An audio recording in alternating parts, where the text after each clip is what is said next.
എൻ്റെ ജീവിതത്തിൻ്റെ അടിത്തറ പാകിയ സുകുമാരൻ എന്ന് പറയുന്ന വ്യക്തി. 43 പടങ്ങൾ ഒരു വർഷം. കോഴിക്കോട് പകല്, വടകര രാത്രി, 2 പടം ഷൂട്ടിങ്ങാണ്. എനിക്കോ എൻ്റെ മക്കൾക്കോ സുകുമാരൻ എന്ന വ്യക്തിയെ കിട്ടില്ല എന്ന് അത്രയും ആഴത്തിൽ ചെന്ന് പതിച്ച് അത് കണ്ണുനീരായിട്ട് വരാനും മാത്രമുള്ള ചിന്ത ഇന്നും എൻ്റെ മനസ്സിൽ അങ്ങനെ അങ്ങോട്ട് കയറിയിട്ടില്ല. വലിയ ഉത്തരവാദിത്തങ്ങളൊന്നും അപ്പോൾ അറിഞ്ഞിട്ടില്ല, ദുഃഖങ്ങളൊന്നും അറിഞ്ഞിട്ടില്ല. എന്ത് പറഞ്ഞാലും എല്ലാം ഓക്കെയാണ്. വ്യക്തിപരമായ വിരോധവും കൂടെ ഓരോരുത്തരുടെ പുറത്ത് ചുമ്മാ ആരോപണങ്ങളാൽ നിർമ്മിച്ച ഹാരം ചാർത്തി അങ്ങ് ആനന്ദിക്കുക എല്ലാവരും. എൻ്റെ ഇളയ മോനെ അഭിനന്ദിക്കുക. ഒന്നിനും അവൻ മറുപടി പറയാൻ പോകാറില്ലല്ലോ. കാരണം ഇന്നല്ലെങ്കിൽ നാളെ അവനെ സ്നേഹിച്ച് ഇത്രത്തോളം എത്തിച്ച ജനം അതൊക്കെ അറിയുമെന്നുള്ളൊരു വിശ്വാസം അവരുണ്ട്. നമ്മൾ സ്വയം കാണിച്ച് മറ്റുള്ളവരെ എന്തെങ്കിലും പറയുന്നില്ലെന്നല്ല, നമ്മുടെ ഉള്ളെന്താണെന്ന് ജനം അറിയട്ടെ.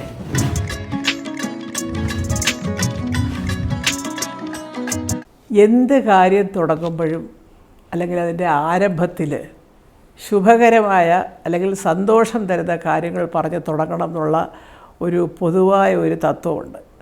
വെറുതെ തുടക്കത്തിലേ ബോറടിപ്പിച്ച എന്ന് പറയും. അതുകൊണ്ട് തന്നെയാണ് ഇത്രയും നേരം ആഘോഷങ്ങളുടെ കാര്യവും ഇതൊക്കെ പറഞ്ഞുകൊണ്ടിരുന്നത്. പക്ഷേ മല്ലിക ചേച്ചിയുടെ ആഘോഷങ്ങൾ എവിടെ തുടങ്ങി, എന്ന് തുടങ്ങി എന്ന് ചോദിച്ചാൽ എൻ്റെ ആഘോഷവും ജീവിതവും സന്തോഷവും എല്ലാം തുടങ്ങിയത് എങ്ങനെ എന്ന് പറയുന്നതിന് മുമ്പ് അതെല്ലാം കൊണ്ടുതന്ന സുകുമാരൻ എന്ന വ്യക്തിയെക്കുറിച്ച് 2 വരിയെങ്കിലും പറയാതെ മുന്നോട്ട് പോകാൻ എനിക്ക് പറ്റില്ല. കാരണം എൻ്റെ ജീവിതത്തിൻ്റെ അടിത്തറ, ഒരു വീട് വയ്ക്കുമ്പോൾ നമ്മൾ പറയാറില്ലേ, അടിത്തറ സ്ട്രോങ് ആണെങ്കിൽ വീട് നല്ല സ്ട്രോങ് ആയിരിക്കും എന്ന് പറയാറില്ലേ. എന്ന് പറഞ്ഞ പോലെ എൻ്റെ ജീവിതത്തിൻ്റെ അടിത്തറ പാകിയ സുകുമാരൻ എന്ന് പറയുന്ന വ്യക്തി. കാഴ്ചക്കാർക്ക് വലിയ ഗൗരവക്കാരൻ, മുഖത്തൊക്കെ എപ്പോഴും ഒരു ഗൗരവ സ്വഭാവം, ചിരിക്കില്ല എന്നൊക്കെ പറയുമെങ്കിലും അതൊന്നും ഒരു അഭിനയമൊന്നും അല്ല. അദ്ദേഹം അങ്ങനെയാണ്. ഈ ആവശ്യമില്ലാതെ ചിരിക്കുക, ആവശ്യമില്ലാതെ തോളത്ത് കൈയിടുക, അത് വളരെ കുറവായിരുന്നു. അത് അദ്ദേഹത്തിന് അടുത്ത് നിൽക്കുന്നവർക്കെല്ലാം അറിയാം. ഞാൻ പലപ്പോഴും പല ഇൻ്റർവ്യൂവിൽ ഞാൻ മമ്മൂട്ടിയുടെ കാര്യമുണ്ട്. കാരണം മമ്മൂട്ടി പലപ്പോഴും സുകുമാരൻ്റെ അഭിനയത്തിനെക്കുറിച്ചും ഡയലോഗ് പറഞ്ഞ രീതികളെക്കുറിച്ചും ഒക്കെ പറഞ്ഞിട്ടുണ്ട്. അത് ഉള്ളിലുണ്ടെങ്കിലും പറയാനൊരു മനസ്സും കൂടെ വേണം, അല്ലേ? അപ്പോൾ അത് എന്താണെന്ന് വെച്ചാൽ അത് അദ്ദേഹത്തിൻ്റെ ഒരു ക്യാരക്ടറിൻ്റെ ഭാഗമാണ് എന്ന് മനസ്സിലാക്കിയ നല്ല സുഹൃത്തുക്കൾ ഒട്ടനവധി ആൾക്കാരുണ്ട്. രാഷ്ട്രീയത്തിലുണ്ട്, സിനിമയിലുണ്ട്, മറ്റ് സാംസ്കാരിക രംഗത്തുണ്ട്, എല്ലായിടത്തും ഉണ്ട്. അപ്പോൾ എന്നെ സംബന്ധിച്ച് പറയുകയാണെങ്കിൽ ഒരുപാട് വിഷമിച്ച ഒരു കാലത്താണ് ഈ പറഞ്ഞ സുകുമാരൻ എന്ന് പറയുന്ന വ്യക്തിയെ കണ്ടുമുട്ടുന്നതല്ല, വന്ന് കണ്ടതാണ്. കുതിരോട്ടം മമ്മൂട്ടം കൂടെ ഉണ്ട്. കാരണം അദ്ദേഹത്തിൻ്റെ സുകുമാരൻ എന്ന് പറയുന്ന വ്യക്തിയുടെ പെങ്ങളും ഞാനും കൂടെ 5ാം ക്ലാസ് തൊട്ട് വിമൻസ് കോളേജ് വരെ ഒന്നിച്ച് പഠിച്ചവരാണ്. അങ്ങനെയുള്ള പല കാര്യങ്ങളിലൂടെ കടന്നു പോകുമ്പോൾ സത്യം പറയുകയാണെങ്കിൽ ഞാൻ ഇന്നും ആലോചിക്കുന്നത് മുഴുവനും അദ്ദേഹം തന്ന ജീവിതത്തെക്കുറിച്ചാണ്. ഞാൻ വലിയ ഉത്തരവാദിത്തങ്ങളൊന്നും അപ്പോൾ അറിഞ്ഞിട്ടില്ല, ദുഃഖങ്ങളൊന്നും അറിഞ്ഞിട്ടില്ല. എന്ത് പറഞ്ഞാലും എല്ലാം ഓക്കെയാണ്. പിന്നെ ഈ ഒരുപാട് ഇപ്പോഴത്തെ പുതിയ തലമുറയുടെ കാര്യം പറഞ്ഞ പോലെ നമുക്കൊരു വലിയ എന്താ പറയുക, ഒരു ഷോ ഓഫോ അല്ലെങ്കിൽ ഒരു കാണിക്കലോ പിടിക്കലോ എടുക്കലോ അതൊന്നുമില്ല. എവിടെയെങ്കിലും പോകുമ്പോൾ വലിയ ഉള്ള മക്കളെ കയറ്റും. പിള്ളേരെ ഈ പറഞ്ഞിട്ടുണ്ട്. അത് ആ അവധി ദിവസങ്ങളിൽ എവിടെ ഷൂട്ടിംഗ് ആണെങ്കിലും അന്നൊക്കെ അദ്ദേഹത്തിന് നല്ല തിരക്കുമാണ്. ഞാൻ ഇതിനു മുമ്പ് ഏതൊക്കെയോ ഇൻ്റർവ്യൂവിൽ പറഞ്ഞിട്ടുണ്ട്, ഇവിടെ പറഞ്ഞിട്ടുണ്ടെന്ന് തോന്നുന്നു. 43 പടങ്ങൾ ഒരു വർഷം എന്നൊക്കെ പറയുന്നത് അതൊക്കെ അല്ല, അന്ന് പലരും ചെയ്തിട്ടുണ്ടാവാം. എങ്കിലും എനിക്ക് തോന്നുന്നത് സുകുമാരനാണ് അത് ഏറ്റവും കൂടുതൽ ചെയ്തത്. അത് അന്ന് സാധിക്കും. കാരണം എന്താണെന്ന് വെച്ചാൽ ഞാൻ പറഞ്ഞിട്ടുണ്ട്, കോഴിക്കോട് പകല്, വടകര രാത്രി, 2 പടം ഷൂട്ടിങ്ങാണ്. അപ്പോൾ അതൊക്കെ അങ്ങനെ അങ്ങോട്ടും ഇങ്ങോട്ടും ഒക്കെ ഓടി കഷ്ടപ്പെട്ട് ഇതുപോലെ എല്ലാം ഉണ്ടാക്കി മല്ലികയും മക്കളും ഈ ഒരു തരത്തിലും വിഷമിക്കാൻ പാടില്ല എന്നുള്ള ആ ഒരു നല്ല ചിന്തയോടുകൂടി ജീവിതം വളരെയധികം മുന്നോട്ട് പ്ലാൻ ചെയ്ത് കണ്ട് കൊണ്ടുപോയ ഒരു വ്യക്തിയാണ് സുകുമാരൻ. അതുകൊണ്ട് തന്നെ ഒരു സുപ്രഭാതത്തിൽ പെട്ടെന്ന് അദ്ദേഹത്തിൻ്റെ മരണം എന്ന് പറയുന്നത് നമുക്ക് താങ്ങാൻ പറ്റിയില്ലെങ്കിൽ എപ്പോഴും എല്ലാവരും ചോദിക്കും, ഇതെങ്ങനെ ചേച്ചി ഇതിങ്ങനെ സഹിക്കുന്നതൊക്കെ. പക്ഷേ അദ്ദേഹം പോയി, മരണപ്പെട്ടു പോയി. ഇനി എനിക്കോ എൻ്റെ മക്കൾക്കോ സുകുമാരൻ എന്ന വ്യക്തിയെ കിട്ടില്ല എന്ന് അത്രയും ആഴത്തിൽ ചെന്ന് പതിച്ച് അത് കണ്ണുനീരായിട്ട് വരാനും മാത്രമുള്ള ചിന്ത സത്യം ഞാൻ തുറന്ന് പറയണം, ഇന്നും എൻ്റെ മനസ്സിൽ അങ്ങനെ അങ്ങോട്ട് കയറിയിട്ടില്ല. കാരണം അത് മക്കൾ പറയാറുണ്ട്. ചില സമയങ്ങളിലൊക്കെ അച്ഛൻ്റെ ഫോട്ടോ കാണുമ്പോൾ അല്ലെ അച്ഛൻ്റെ സിനിമ കാണുമ്പോൾ ഇവിടെ കണ്ടൊക്കെ അച്ഛനുണ്ടെന്ന് തോന്നുന്നു, അല്ലെ അവരും ചോദിക്കാറുണ്ട്. സത്യമാണ്. കാരണം അതാണ് ഞാൻ ആദ്യം പറഞ്ഞത്. അദ്ദേഹത്തിൻ്റെ സംസാര രീതി സിനിമയിലായാലും വീട്ടിലായാലും മറ്റേത് സ്ഥലത്തായാലും ഒരുപോലെ. അപ്പോൾ നമുക്ക് എവിടെയും ഒരു ഡയലോഗ് പറയുന്ന ഫീലിംഗ് ഇല്ല. വീട്ടിലാണെങ്കിലും അതെ, ഈ പറഞ്ഞ സിനിമയിലെ ഒരു ഡയലോഗ് പറയുമ്പോഴതെ അത് എല്ലാവരും പറയുന്ന CBIയിലെ ഡയലോഗൊക്കെ അറിയാമല്ലോ, തന്നോട് ചോദിക്കുമ്പോൾ താൻ പറഞ്ഞാൽ ഇതൊക്കെ പറഞ്ഞ ചില സംഭവങ്ങളൊക്കെ. അപ്പോൾ അത്രയും ദുഃഖത്തിൽ ഇരുന്ന് കരയാനും മാത്രം ഒരു അവസരങ്ങൾ ചിലപ്പോൾ അറിയാതെ ഉണ്ടായി പോകുന്നത് എൻ്റെ സ്വകാര്യതയിലാണ്. കാരണം എന്താ വെച്ചാൽ ഞാൻ ചിലപ്പം എൻ്റെ ബെഡ്റൂമിൽ കയറി അദ്ദേഹത്തിൻ്റെ പടമുണ്ട് അവിടെ. അപ്പോൾ ചില കാര്യങ്ങൾ വരുമ്പോൾ എന്തിനാണ് ഇവർക്കൊക്കെ ഇങ്ങനെ ആവശ്യമില്ലാത്തൊരു വിരോധം നമ്മുടെ കുഞ്ഞിനോട് എന്നൊക്കെ എനിക്ക് തോന്നും. വെറുതെ ഇപ്പോൾ സിനിമാക്കാർക്ക് കുറവാണെങ്കിലും രാഷ്ട്രീയം പറയുന്നവർക്ക്. അപ്പോൾ ശരിക്കും പറഞ്ഞാൽ അതിനകത്തൊക്കെ ഞാൻ എൻ്റെ ഇളയ മോനെ അഭിനന്ദിക്കുക. ഒന്നിനും അവൻ മറുപടി പറയാൻ പോകാറില്ലല്ലോ. കാരണം ഇന്നല്ലെങ്കിൽ നാളെ അവനെ സ്നേഹിച്ച് ഇത്രത്തോളം എത്തിച്ച ജനം അതൊക്കെ അറിയുമെന്നുള്ളൊരു വിശ്വാസം അവരുണ്ട്.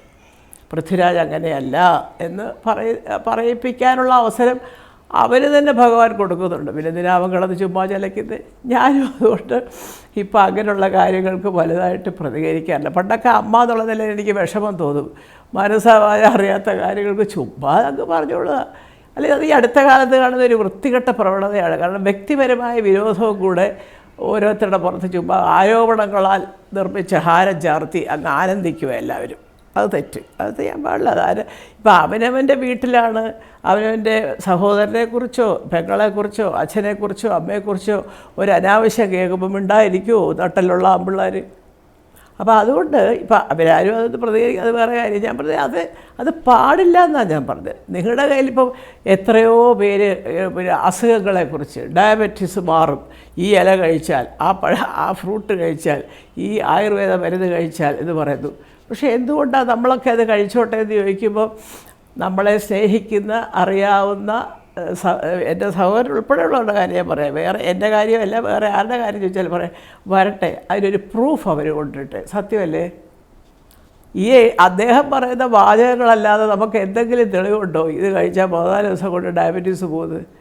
ഉടനെ ഇത് വാങ്ങിച്ച് കഴിച്ച് ഇല്ലാത്ത പ്രശ്നങ്ങൾ കൂടെ വന്നു. ഞാൻ ഈ അടുത്ത കാലത്ത് സത്യം പറയുകയാണെങ്കിൽ എനിക്ക് ഈ കാലിലൊരു നീരും സെല്ലുലൈറ്റിസും ഒക്കെ വന്ന് ചികിത്സിക്കുമ്പോൾ ഞാൻ ആലോചിച്ചു, എൻ്റെ ചേട്ടൻ ഇപ്പോൾ അമേരിക്കയിൽ നിന്ന് ഇവിടെ ഉള്ളതുകൊണ്ടാണല്ലോ ഈശ്വര ഇത്രയും വിശദമായിട്ട് ചികിത്സിച്ചത് ഞാൻ ചിന്തിക്കാറുണ്ട് സത്യം. അപ്പോൾ അത് എനിക്ക് രണ്ടുപേരോട് വലിയ കടപ്പാടാണ്. ആ ചികിത്സ കഴിഞ്ഞ് എന്നെ വീണ്ടും സജീവമായിട്ട് രംഗത്ത് വരാൻ സഹായിച്ചത് ഒന്ന് എൻ്റെ ചേട്ടൻ, ഒന്ന് ഡോക്ടർ ചാൾസ്. വേറെ ഒന്നും കൊണ്ടല്ല, അദ്ദേഹത്തിൻ്റെ നേതൃത്വത്തിൽ ഓരോ വിഭാഗത്തിലെ ഓരോ ഡോക്ടർമാരെ എടുത്ത് പിന്നെ ഡയബറ്റീസിൻ്റെ ആൾ, സർജന്, ഇവരെ അദ്ദേഹത്തിൻ്റെ ഉണ്ടാക്കിയ ഡോക്ടർ ചാൾസ് തന്നെ ഉണ്ടാക്കിയ ഒരു ടീമാണ്. അപ്പോൾ അതെല്ലാം നോക്കി. അപ്പോൾ ഞാനും ചോദിക്കുന്നുണ്ട് എന്തിനും ഇത്ര ടെസ്റ്റ്? പക്ഷേ എല്ലാം കഴിഞ്ഞപ്പോൾ നമുക്കല്ലേ സമാധാനം. പോട്ടെ, നമുക്ക് വലിയ കാര്യമായ അസുഖങ്ങളൊന്നും ഇല്ലല്ലോ ഈശ്വര എന്നുള്ള ഒരു സമാധാനം വരുന്നത് നമുക്ക്. അപ്പോൾ ഞാൻ പറയുന്നത് എന്താണെന്ന് വെച്ചാൽ വെറുതെ ആരോപണങ്ങൾ പറയാതെ നിങ്ങളുടെ കയ്യിൽ വ്യക്തമായ തെളിവുണ്ടോ അതങ്ങ് കാണിച്ചിട്ടങ്ങ് പറ ഇങ്ങനെയാണ് സംഭവം. അല്ലാതെ അങ്ങനെയാണ് ഇങ്ങനെയാണെന്നൊരു ഊഹാപോഹങ്ങൾ വെച്ചിട്ട് ഒരു എപ്പിസോഡ് അല്ലെങ്കിൽ ഒരു അരമണിക്കൂർ ഒരു സംഭവം അല്ലെങ്കിൽ ഒരു വാർത്ത ഉണ്ടാക്കാൻ എളുപ്പം. അതിപ്പോൾ എനിക്കും പറഞ്ഞൂടെ? എന്തെല്ലാം പറയാം, ഞാൻ കേൾക്കുന്നതൊക്കെ ഞാൻ വാർത്തയാക്കിയാൽ എല്ലാവരെക്കുറിച്ചും. അതിപ്പോൾ സിനിമയാവട്ടെ, രാഷ്ട്രീയമാവട്ടെ, മാധ്യമരംഗമാവട്ടെ, ആരും ശരിയല്ല എന്ന് പറഞ്ഞ കഥകൾ ഒരുപാട്. പക്ഷേ ഇതെല്ലാം ശരിയാണെന്ന് ഞാൻ വിശ്വസിക്കുന്നില്ല. അതുകൊണ്ടാണ് അതൊക്കെ പറയാൻ വരട്ടെ, അതിനൊക്കെയുള്ള കാര്യങ്ങൾ തെളിവ് സഹിതം പുറത്ത് വരുന്നെങ്കിൽ വരട്ടെ, അപ്പോൾ ആലോചിക്കാം. അതിന് മുമ്പേ ചാടി കയറി അഭിപ്രായം പറയുന്നത് എന്തിനാ? അപ്പോൾ ആ കാര്യത്തിലാണ് ഈ സുകുമാരൻ എന്ന് പറഞ്ഞ വ്യക്തിയോട് സത്യം പറഞ്ഞാൽ എനിക്ക് ഭയങ്കര ഒരു എന്താ പറയുക, മറ്റുള്ളവരിൽ കാണാത്ത ചില ഗുണങ്ങൾ അല്ലെങ്കിൽ ക്വാളിറ്റീസ് എന്ന് പറയാം അദ്ദേഹത്തിൻ്റെ ക്യാരക്ടറിലും ബിഹേവിയറിലും എല്ലാം ഉണ്ട്. അമിതമായിട്ടുള്ള കാണിക്കലുകളോ ഒന്നുമില്ല. അദ്ദേഹത്തിൻ്റേതായ ഒരു ലളിതമായ രീതിയിൽ ജീവിച്ചു പോവുക. അദ്ദേഹം എവിടെയെങ്കിലും ഞാൻ പറയാം, എൻ്റെ വീട്ടിൽ നോക്കുമ്പോൾ അദ്ദേഹം എങ്ങനെയായിരുന്നു ഷൂട്ടിങ്ങിന് പോയിക്കൊണ്ടിരുന്നത്, വീട്ടിൽ ഇരുന്നുള്ളത് എൻ്റെ പുറകിലൊരു ഫോട്ടോ വരുമ്പോൾ ചിലപ്പോൾ അതിൽ കാണാമായിരിക്കും. ഇതാണ് ഒരു ഷൂട്ടിങ്ങിന് പോലും പോകുമ്പോഴുള്ള വേഷം. അല്ല, അത് വേണമെന്നല്ല, ഓരോരുത്തർക്കും ഓരോ ഇഷ്ടമാണ്. ഞാൻ പറഞ്ഞാൽ അതിലൊന്നും അത്ര ശ്രദ്ധിക്കാത്ത ആളായിരുന്നു സുകുമാരൻ. അതൊന്നും അല്ല എൻ്റെ പേഴ്സണാലിറ്റിയുടെ ഭാഗം എന്ന് വിചാരിച്ചിരുന്ന ഒരാളാണ് അദ്ദേഹം. അതല്ല കേട്ടോ, ഇന്നത്തെ പുതിയ തലമുറ എന്ന് പറയുമ്പോഴത്തേക്കും ഇപ്പോൾ എൻ്റെ മക്കളടക്കം അവർ ഇടുന്ന വേഷങ്ങളെല്ലാം വേറെയാണ്, സ്വാഭാവികം. പക്ഷേ ആ ഒരു രീതി ഉണ്ടല്ലോ, ശരിയാണല്ലോ ഈശ്വര. നമ്മൾ സ്വയം കാണിച്ച് മറ്റുള്ളവരെ എന്തെങ്കിലും പറയുന്നില്ലെന്നല്ല, നമ്മുടെ ഉള്ളെന്താണെന്ന് ജനം അറിയട്ടെ അല്ലേ? മല്ലികാ സുകുമാരൻ എന്ന് പറഞ്ഞ ഒരു അമ്മ അല്ലെങ്കിൽ ഭാര്യ, അല്ലെങ്കിൽ ഇന്ദ്രയത്തിൻ്റെയും പൃഥ്വിരാജിൻ്റെയും അമ്മ, പൂർണിമയുടെ സുപ്രിയയുടെ അമ്മായിയമ്മ ഇവരെങ്ങനെയാണ് എന്ന് ആദ്യം ഒന്ന് നോക്കുക. ആരെങ്കിലും എന്തെങ്കിലും വഴിയെ പോകുമ്പോൾ വിളിച്ചു പോവുകയോ അവിടെ അത് ഏറ്റു പറയുക. അത് എനിക്ക് തോന്നുന്നത് ഈ കമൻസും മറ്റു കാര്യങ്ങളൊക്കെ പറയുന്നവർക്ക് അത് ചിലർക്കുണ്ടല്ലോ ഒരു സാഡിസം അല്ലേ, ഒരു സാഡിസ്റ്റിക് മൈൻഡ് ഉണ്ടാവും അപ്പോൾ അതിൻ്റെ ഒരു ഭാഗമായിട്ട് ചുമ്മാ പറയുന്നതല്ലാതെ അവർക്കും അറിയാം ഇതൊക്കെ കള്ളവാതൊക്കെയുള്ള. പിന്നെ പോട്ടെ എന്ന് വിചാരിച്ചിട്ട് നമ്മളും അങ്ങ് വിടും. പണ്ടൊക്കെ ഞാൻ എന്തെങ്കിലും 1-2 വരിയൊക്കെ പ്രതികരിക്കുക, ഇപ്പോൾ നിർത്തി. ഇപ്പം എനിക്ക് മനസ്സിലായി ഇവർക്ക് ഈ എഴുതുന്നവന് തന്നെ അറിയാം ചുമ്മാതാത്. അപ്പോൾ അതവൻ്റെ ഒരു തൊഴിലായിരിക്കും, എഴുതിക്കോട്ടെ എന്ന് വിചാരിക്കും. ഏതായാലും ഞാൻ പറയാൻ കാര്യം വെച്ചാൽ അങ്ങനെ എനിക്ക് കിട്ടിയ ഒരു ധന്യമായ കുടുംബജീവിതം, സുകുമാരൻ എന്ന് പറയുന്ന ഞാനതാണ് പലപ്പോഴും പറയുന്നത്, ഒരു അവതാര പുരുഷനായിട്ട് എൻ്റെ ജീവിതത്തിലേക്ക് വന്നതാണ്. ഇടയ്ക്കിടയ്ക്ക് പറയും ഞങ്ങൾ ഇടപ്പാളുകാർക്ക് വലിയ ആയുസൊന്നുമില്ല കേട്ടോ, അമ്മാവൻ ഇത്ര വയസ്സിൽ പോയി, കൊച്ചമ്മാവൻ ഇത്ര വയസ്സിൽ പോയി, അവിടെ പോയി ഇവിടെ ഇങ്ങനെ ഓരോരുത്തരുടെ കാര്യം പറയുമ്പോൾ ഞാൻ പറയും അല്ല അതിപ്പോൾ ഞാനായാലും ആരായാലും ആ സമയമാകുമ്പോൾ വയസ്സൊന്നും നോക്കത്തില്ല, ഭഗവാൻ തലേ വരച്ചിട്ടുണ്ടല്ലോ ഇത്ര വയസ്സുകൊണ്ട് ഇത്ര വയസ്സ് വരെ ഭൂമി ജീവിച്ചു അത് പോവും, അത് പറഞ്ഞിട്ടൊന്നും കാര്യമില്ല അതൊക്കെ പറയുമെങ്കിലും എൻ്റെ ഉള്ളിലുണ്ട് ഇതെന്തിനാ എപ്പോഴും ഇങ്ങനെ പറയുന്നതെന്നൊക്കെ പറഞ്ഞ് ഞാൻ ചിലപ്പോൾ ഒക്കെ ചോദിച്ചിട്ടുമുണ്ട്. അപ്പോൾ അങ്ങനെ ഇരിക്കുന്നു. അദ്ദേഹം വന്നു, എനിക്ക് 2 മക്കളെ തന്നു. ആ മക്കളുടെ കാര്യം എന്ന് പറഞ്ഞാൽ ഒരു പക്ഷേ അദ്ദേഹത്തിന് എന്നോടുള്ള സ്നേഹത്തിൻ്റെ പ്രതീകമായിട്ടാണ് ഇന്ന് അവർ 2 പേരും വളർന്നത്. കാരണം ഞാനെന്നും നന്ദി പറയുന്നത് അതാണ്, എനിക്കിങ്ങനെ 2 മക്കളെ തന്നല്ലോ ഈശ്വര. അത് എൻ്റെ വിഷമം അതിൻ്റെ ഇരട്ടി വിഷമമായിട്ട് അവരെടുക്കും. എന്തോ അമ്മ എന്നൊക്കെ ചോദിച്ചോണ്ട്. അപ്പോൾ അത് ഈ പറയുന്നത് പോലെ ചിലപ്പോൾ ഒരു പക്ഷേ എൻ്റെ ഒരു ഭാഗ്യം എന്ന് പറഞ്ഞാൽ അതായിരിക്കാം. അല്ലാതെ എനിക്കിപ്പം ഒരുപാട് കാശുണ്ടാക്കി ബാഗിലിട്ട് ഒന്നുമില്ല. പാരമ്പര്യമായിട്ട് ഈ പറഞ്ഞിട്ട് ചില കിട്ടിയ എൻ്റെ അച്ഛനടക്കമുള്ളവർ അവിടെ ഇവിടെയൊക്കെ തന്നതും അത് കഴിഞ്ഞ് പിന്നെ എനിക്ക് ഈ വീടും അതും ഇതൊക്കെ ഉണ്ടാക്കിയതും എല്ലാം സുകുമാരൻ എന്ന് പറഞ്ഞ വ്യക്തിയാണ്. മദ്രാസിലുണ്ടായിരുന്നു, ഊട്ടിയിലുണ്ടായിരുന്നു, പീരുമേടുണ്ടായിരുന്നു, തിരുവനന്തപുരത്തുണ്ടായിരുന്നു. അല്ല ഇപ്പോഴും ഇല്ലെന്നല്ല. അപ്പോൾ അത് കൊടുത്തിട്ട് നമ്മൾ കുറച്ചുകൂടെയൊക്കെ മാറ്റി മറിച്ചുമൊക്കെ വാങ്ങിക്കുമല്ലോ ഈ കുട്ടികളുടെയൊക്കെ സൗകര്യം നോക്കി. അപ്പോൾ എന്ന് പറയുന്ന പോലെ ഇപ്പോൾ എനിക്ക് തന്നത് ഈശ്വരൻ തന്നതേ ഞാൻ വിചാരിച്ചതിലും അല്ലെങ്കിൽ സ്വപ്നം കണ്ടതിലും കൂടുതലാണ്. അതുകൊണ്ട് എനിക്കിനി അങ്ങനെ സാമ്പത്തികമായിട്ടോ അല്ലെങ്കിൽ ഭയങ്കര ഡെപ്പോസിറ്റുകളായിട്ടോ ഒന്നും ഭഗവാൻ തരണ്ട. എൻ്റെ മക്കൾക്ക് നല്ല ജോലിയാണ്, അവരവരുടെ കുടുംബത്തിന് വേണ്ടി കഷ്ടപ്പെടുകയല്ലേ. മക്കളുണ്ട്, അതുകൊണ്ട് 2 പേരും അതെ. ഇപ്പം എന്തോ ഈശ്വരകാരുണ്യം കൊണ്ട് 2 പേർക്കും ജോലിയുണ്ട്, ഇല്ലാന്ന് ഞാൻ പറയുന്നില്ല. അവർ ജീവിക്കുന്നതിൻ്റെ ഇടയിൽ കൂടെ എന്ത് കാര്യം ഉണ്ടെങ്കിലും അവർ ആ സെക്കൻഡ് പറന്നെത്തും. അപ്പോൾ കഴിയുന്നതും പിള്ളേരെ ബുദ്ധിമുട്ടിക്കാതെയൊക്കെ ജീവിച്ചു പോകണം എന്നൊരാഗ്രഹമുണ്ട്. അപ്പോൾ അതുകൊണ്ടാണ് ഇപ്പോഴും എല്ലാവരും ചോദിക്കും ചേച്ചി എന്തിനാ ഇപ്പോൾ ഈ വയസ്സിലും ഈ പറയുന്ന പോലെ ഈ അഭിനയിക്കാൻ. ഞാൻ പറയും ഏത് വയസ്സിൽ എന്നൊക്കെ പറഞ്ഞ് കളിയാക്കി സംസാരിക്കുമെങ്കിലും ഞാനത് പറയുന്നത് സത്യമാണ്. പക്ഷേ എനിക്ക് എൻ്റെ ഒരു മാനസിക ഒരു നിലപാട് എന്താണെന്ന് വെച്ചാൽ ആരോഗ്യമുള്ളപ്പോൾ ചെയ്യുക. ചിലപ്പോൾ ഇത്രയും പോലും ആരോഗ്യമില്ലാത്തൊരവസ്ഥ വന്നാൽ ചെയ്യും, കിടക്കണ്ടേ. അപ്പം മതി എൻ്റെ മക്കൾ അടുത്ത് നിന്ന് ബുദ്ധിമുട്ടുന്നത് എന്നുള്ള ഏതായാലും ഒരു കാര്യം തീരുമാനിച്ചു. ആദ്യമായിട്ട് ഞാൻ പറയുകയാണ്, മക്കളുടെ ഒരു ഭയങ്കരമായ നിർബന്ധപ്രകാരം ഞാൻ ഫെബ്രുവരി മാസം മുതൽ കൊച്ചിയിലായിരിക്കും സ്ഥിരതാമസം. അത് എന്നെ സ്നേഹിക്കുന്ന, എൻ്റെ കുഞ്ഞുങ്ങളെ സ്നേഹിക്കുന്ന, എൻ്റെ കുടുംബത്തെ സ്നേഹിക്കുന്ന പ്രേക്ഷകരോട് വിനയപൂർവ്വം ഞാൻ പറയുന്നു. പക്ഷേ വലിയ ചേച്ചി കൊച്ചിയിലാണെങ്കിലും കോതമംഗലത്താണെങ്കിലും തിരുവനന്തപുരത്താണെങ്കിലും ഇപ്പം എന്ത് നടക്കുന്നു അതുപോലെ നിങ്ങൾക്ക് എന്നെ വിളിക്കാം, കാര്യങ്ങൾ പറയാം. ഈ പറയുന്ന പോലെ വലിയ മഹാസംഭവങ്ങളൊന്നും അല്ലെങ്കിൽ ചെറിയ രീതിയിലൊക്കെ എന്നെ കൊണ്ടാവുന്ന സഹായം ഞാൻ ചെയ്യാറുണ്ട്, ഇല്ലയെന്ന് ഞാൻ പറയുന്നില്ല. അതൊക്കെ അത് ചെറിയ വഴികളിലൂടെ അങ്ങ് പൊക്കോളും. അതല്ല അതിനൊന്നും വലിയ സംഭവങ്ങളായിട്ട് പറയാനായിട്ടൊന്നും എനിക്കൊന്നുമില്ല. അല്ല ലക്ഷങ്ങൾ തരുന്നത് അതൊന്നും എനിക്ക് പറ്റില്ല, എനിക്കതിനുള്ളതില്ല. കാരണം പിന്നെ ഓഫ് കോഴ്സ് പിന്നെ മക്കളോട് ചോദിച്ചാൽ പക്ഷെ അവർ വേറെ ചെയ്യുന്നുണ്ട്. അവരും അങ്ങനെ അധികം പുറത്ത് പറയുന്നില്ലെങ്കിലും എന്തെങ്കിലും ഒരു കാര്യം വരുമ്പോൾ അവരും സഹകരിക്കുന്നുണ്ട്. അപ്പോൾ ഏതായാലും സുകുമാരൻ എന്ന് പറഞ്ഞ വ്യക്തിയിലൂടെ കിട്ടിയ വലിയ സമ്പാദ്യം എന്ന് പറയുന്നത് അല്ലേ ഈ പറയുന്ന പോലെ എൻ്റെ 2 മക്കൾ. പിന്നെ അദ്ദേഹം മക്കൾക്ക് കൊടുത്ത അറിവും വിജ്ഞാനവും. കാരണം എല്ലാവരും പണ്ട് പറയും ഈ അറിവ് അല്ലെങ്കിൽ വിദ്യ എന്നൊക്കെ പറയുന്നത് ഒരു വലിയ ധനമാണ് ഒരാളിൻ്റേത്. സത്യം. ഇത്രയെങ്കിലും 2 പേരും പഠിച്ച് മിടുക്കരായി ഈ സൈനിക സ്കൂളിൽ പഠിച്ചു എന്നുള്ളത് ഒന്നാമത്തെ കാര്യം. അതുകൊണ്ട് തന്നെ അവർ കുറച്ചൊരു തന്നെത്താനെ കാര്യങ്ങൾ നോക്കാൻ, എല്ലാ കാര്യങ്ങളും സ്വയം നോക്കാനായിട്ടുള്ളൊരു കഴിവുണ്ട്. അതിൻ്റെ കൂടെ സുഖമായിട്ടൊരു ട്രെയിനിങ്. ആ കാര്യത്തിൽ ഞാൻ ഈ സ്കൂളിൽ പിടിച്ച് ഹോംവർക്ക് ചെയ്യിക്കലും ചെയ്തില്ലെന്ന് പറഞ്ഞാൽ ഒരു ചെവി പിടിച്ച് കിഴുക്കൽ ഇതൊക്കെ ഉള്ളായിരുന്നു എൻ്റെ ജോലി. വല്ലപ്പോഴും വീട്ടിൽ വന്ന് കഴിയുമ്പോഴത്തേക്ക് ഒരു ഇത്ര പുസ്തകങ്ങളായിട്ട് വരും, അത് അവരെ കൊണ്ടുപോയി അങ്ങനെയുള്ള ഒരു ജനറൽ നോളജൊക്കെ ഈ കുറച്ചൊരു ലെവലിൽ വളരാനും മടി കൂടാതെ എവിടെയെങ്കിലും ചെന്ന് നിൽക്കുമ്പോൾ കാര്യങ്ങൾ ചോദിച്ചാൽ അറിയാമെങ്കിൽ അത് വ്യക്തമായി പറയാനും ആ തരം ട്രെയിനിങ് എല്ലാം എൻ്റെ സുഹൃത്തൻ എൻ്റെ മക്കൾക്ക് കൊടുത്താണ്.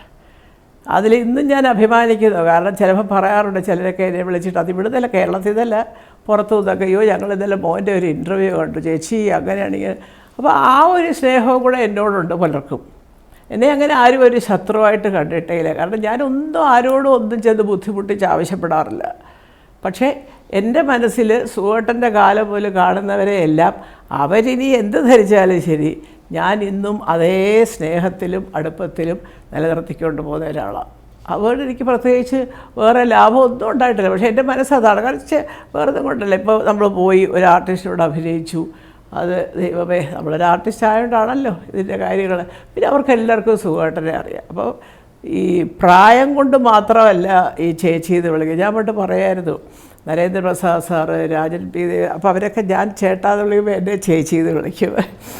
അപ്പോൾ അവർ തന്നെ ഇങ്ങോട്ട് പറയും, അയ്യോ അതല്ല സുഖേട്ടാന്നാണ് ഞങ്ങൾ വിളിക്കുന്നത്, ആ സ്ഥാനപ്പേരിനനുസരിച്ച്.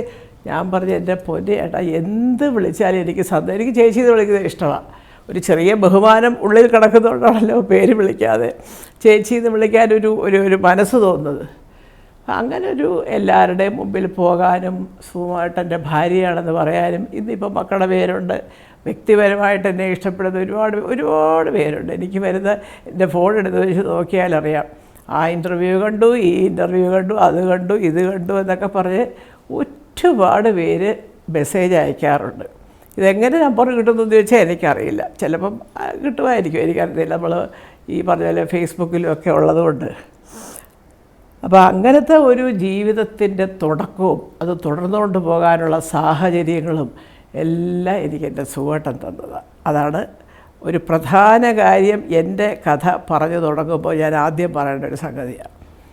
അങ്ങനെ ജീവിതം തുടങ്ങി സുഖേട്ടൻ്റെ ആ ഒരു താരമൂല്യവും സുഖേട്ടൻ്റെ രീതികളും. ഒരുപാട് പേര് രാഷ്ട്രീയത്തിലുണ്ടല്ലോ സുഖേട്ടൻ സുഹൃത്തുക്കൾ, സുഖേട്ടൻ SFI ഒക്കെ സ്ഥാനാർത്ഥിയൊക്കെ ആയിട്ട് നിന്നതാണ്. പിന്നെ പക്ഷേ ക്രമേണ എന്തെങ്കിലും ഒരു ചെറിയ തെറ്റുകളൊക്കെ കണ്ടാൽ സുഖേട്ടനിങ്ങനെ പരസ്യമായിട്ട് പറയുകയില്ല. പാർട്ടിയുടെ തലപ്പത്തിരിക്കുന്നവരുടെ നേരിട്ട് പറയാം, അത് വേണ്ട ആശാനെ, നമ്മളെ ഈ പാർട്ടിക്ക് അത് ചേർന്നതല്ലേ എന്നൊക്കെ പറയാൻ മടിയില്ലാത്തൊരു വ്യക്തിയായിരുന്നു. അത് ഞാൻ കണ്ടിട്ടുണ്ട്, ഞാൻ സാക്ഷിയാണ് അങ്ങനെയുള്ള സംഭാഷണങ്ങൾക്ക്. നമ്മൾ തിരുത്തണം, നമ്മുടെ പാർട്ടിയുടെ ലക്ഷ്യമേ ഇതല്ലല്ലോ എന്നൊക്കെ പറഞ്ഞ് പലപ്പോഴും പറയാറുണ്ട്. അല്ല, ഇന്നും നേതാക്കന്മാർ പലരും ഞാൻ ബഹുമാനിക്കുന്ന ഒരുപാട് പേരുണ്ട്. ചിലപ്പോൾ പക്ഷേ ചില അണികളുടെ, അത് ഏത് പാർട്ടിയിലും അതെ, അണികളുടെ പ്രവർത്തികൾ കാണുമ്പോൾ നമുക്ക് മനസ്സിൽ പ്രയാസമുണ്ട്. എന്തിനാണ് ഈ പിള്ളേരൊക്കെ ഇങ്ങനെയൊക്കെ കാണിക്കുന്നത്, ഈശ്വര വല്ല കാര്യമുണ്ടോ ഇത് എനിക്ക് തോന്നാറുണ്ട്. അതെൻ്റെ തോന്നലാവാം, വ്യക്തിപരമായിട്ട് എനിക്കറിയില്ല. ഏതായാലും അങ്ങനെയൊക്കെയുള്ള സംഭവങ്ങൾ വരുമ്പോൾ ഞാൻ പറഞ്ഞത് പുതിയ പിള്ളേരോട് നിങ്ങൾ പണ്ടത്തെ രീതി തുടരുക. ചുമ്മാ കയറി കിടന്ന് തല്ലുക, വെട്ടുക, കൊല്ലുക, അതൊന്നും ജീവിതത്തിൽ ഒന്നും നേടാൻ പോകുന്നില്ല എൻ്റെ പൊന്നു മോനെ. ഉള്ള കാര്യം ഞാൻ തുറന്ന് പറയാം. ഏത് പാർട്ടി, എല്ലാ പാർട്ടിക്കാരോടുമായിട്ട് തന്നെ ഞാൻ പറയാം. അപ്പോൾ അന്നൊക്കെ എന്ന് പറഞ്ഞാൽ ഒന്നില്ലേ നേരിട്ട് പറയും, അല്ലെങ്കിൽ അതിൻ്റേതായ മീറ്റിങ്ങുകൾ, അടച്ചിട്ട മുറിയിൽ മീറ്റിങ്ങുകൾ കാണും. അവിടെയൊക്കെ പറയാതല്ലാതെ പരസ്യമായിട്ടൊരു സോഷ്യൽ മീഡിയ കിട്ടിയെന്ന് പറഞ്ഞ് വെച്ച് അലക്കുക. അത് ചിലർ സത്യസന്ധമായിട്ടത് കാര്യം പറയും, ചിലരൊരിച്ചിരി, അത് ഓഫ് കോഴ്സ് അതൊരു മാധ്യമധർമ്മമാണ്, ഇച്ചിരി മസാലയൊക്കെ ഇട്ട് പറയുക എന്ന് പറയുന്നത് അതവരുടെ രീതി. എന്തോ ആവട്ടെ, നടന്നു എന്നുറപ്പുള്ള കാര്യങ്ങൾ, തെളിവുള്ള കാര്യങ്ങൾ നടന്നു എന്ന് തന്നെ സധൈര്യം പറയാം. പക്ഷേ നമ്മൾ കണ്ടിട്ടില്ലാത്ത, തെളിവുകളില്ലാത്ത കാര്യങ്ങൾ നടന്നു എന്ന് പറഞ്ഞ് ആരെയും അധിക്ഷേപിക്കാതിരിക്കുക.